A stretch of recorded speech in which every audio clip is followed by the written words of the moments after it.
Hello! It's been a week, so I'm back to podcasting. I'm going to try and stop saying yeah when I'm trying to think about the next thing to say. I'll probably replace it with something else, because before it was and yeah. So I'm going to try and stop doing that. It's been a week. Gemma's said I've got to stop talking to it flat, and I've got to start talking to you like a real person. But I don't know if I can do that, because you're just a camera until you're watching it, and then it's not when I'm recording it. So that's weird. And yeah. And I said I'd stop doing that. Just recapping on last week, there's not a lot that's really happened. I went filming on the Wednesday, so we did that. We nearly got chucked out of Primark. And that's no idea what I'm talking about, which is cool, because it will come. It will come. There'll be something coming up on the YouTube soon. Just looking for music and people. Oh, I'm looking dead. Oh, need sleep. Okay, I had things to talk about. I've got a list and everything. Let's see what we've got on here. Yes, I've done the beam filming. Yeah. And oh, we finally started the Star Trek podcast. So that's me, that's Ian Cliff off of the Doctor Who podcast, and you've seen him on the Cat of Thrones, Game of Cats video that we did. So that's Ian.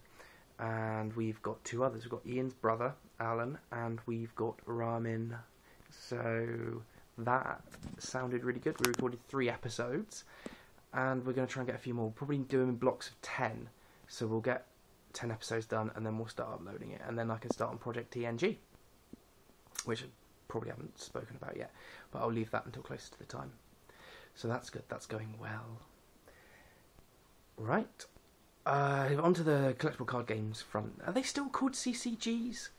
Tradable card TCGs. That was what it used to be back in the day, when you used to have Scry magazine. That was a good magazine. Yeah. So on the CCG front, I haven't even built my new deck yet. I might have half an hour later and I'll start working on it. I think there's some rares that I want to put in, so I'm going to have to get them. I've got really no M13 cards except for what I got from the pre-release, but I think I've got enough to pretty much make my deck up that I want to before I go on holiday. Geekcation! I'll talk about that later. Okay, dead air now, and I just went, okay, and that's what's going to happen. It's just this. Alright, so, yeah, I'm going to make that deck up. But, oh, and the other front of customizable card games is Yu-Gi-Oh! And Pokemon. Now, I always thought Yu-Gi-Oh! Was a very younger person's game, but it looks like, from the events that have been there are a few older people playing Yu-Gi-Oh!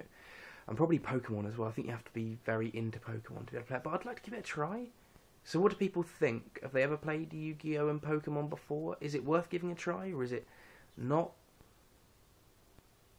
Hopefully Team M for M will mention something and see what they say.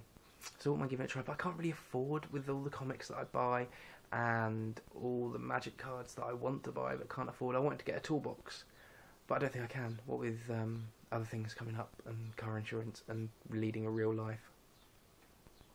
So yeah, if you think it's worth getting into, if there's a cheap way of doing it, really cheap way of doing it, just give it a try and see what happens, then I'd like to know. I hope this comes out alright, because the light's really over here.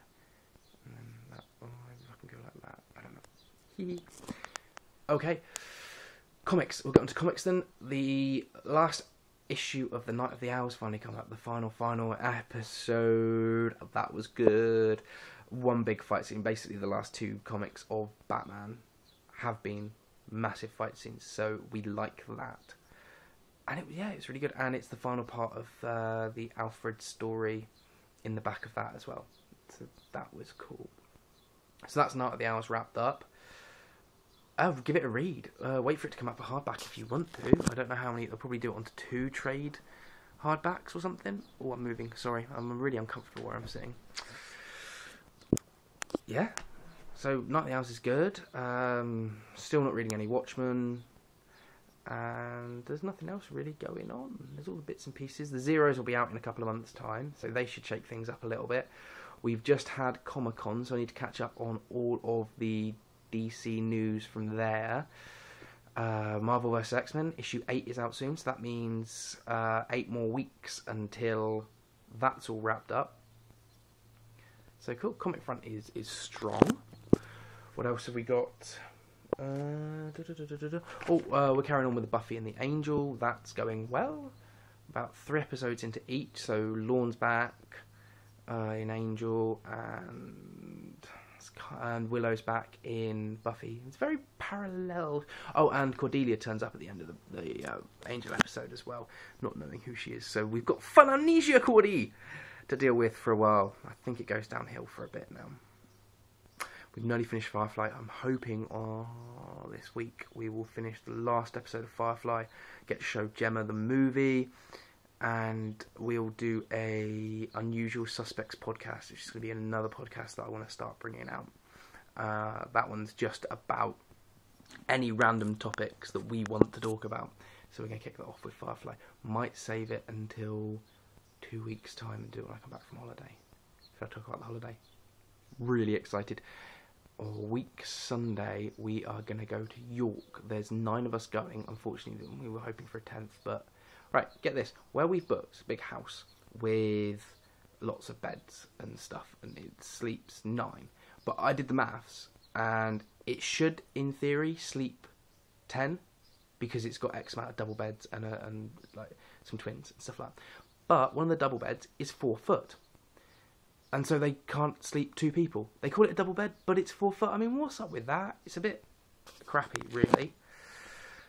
But we're going to York. It's all geeked. It's going to be a lot of fun. Lots of magic. Lots of role-playing, hopefully. We're going to look around York. We're looking for maybe a Friday night magic venue in New York. Or Hull. Or Bridlington. I think something like that. And that's really nice. We're going to have a lot of fun. A lot of geekness. Oh, I've got to set up the murder mystery as well. I think I was going to do that. I'll double check it once, and I'm just talking at you rather than with you. I suppose that's what YouTube's about. Right, okay, so the other thing that I want to do, I'll wrap up with now, is what I'm reading at the moment. Now, what I'm reading is, if I can get it in, is Geek Tragedy by Nev Fountain. It's part of the Mervyn Stone Mysteries. It's volume 1, I don't know, part 1. So they're all self-contained books. It's brilliant. It's really, really good. Nev Fountain is a bit of a geek at heart, like us. And he writes sci-fi, fantasy, produces, script edits, all that kind of stuff. Now, Mervyn Stone Mysteries is a series of books following a chap called Mervyn Stone. Now, he was the script editor on a series which is set after the BBC cancelled Doctor Who. They want another sci-fi show to go in its place. It's very much reminiscent of Blake Seven and Doctor Who and stuff like that. And Nev Fountain has really fleshed out the kind of ideas on what is... how can I explain it? Everything's there, kind of like references to low production values, and like on a certain filming day there was no staff, so they had to get the final episode finished with like nobody there and stuff like that. It's really, really good. It's set at a convention, and a proper old school convention, like we have a MardaCon down here, and it's a kind of 3-day meet the guests, they are in the bar, all that kind of stuff, signing panels and all those. And it's really good. It's a murder mystery. Yeah, you will enjoy it, I promise. So if you can catch Nev Fountain on the rounds, pretty much any signing or anything that Nicola Bryant does, I think he pops along to and sets his books up as well, which is cool. Hopefully we can get it back from MardaCon. So if you can't get hold of a copy, come to the MardaCon. Yeah, see? Plugging everything. So that's it, really. I was going to do a really big review about it, but I don't think I will do it adequately. Maybe I'll put it onto my actual blog and I'll write a review for it. Words and everything for you to read. But it's really got me into the mood to read Rivers of London again, which is probably what I'll talk about when I start reading that again. So I'm going to sign off now, because it's nearly getting up to 10 minutes, and I can't stand it to be past 10 minutes. And, yeah, what's on next? Not a lot. Better have some lunch and go to work, I suppose. Alright, ladies and gentlemen, boys and girls, peace out.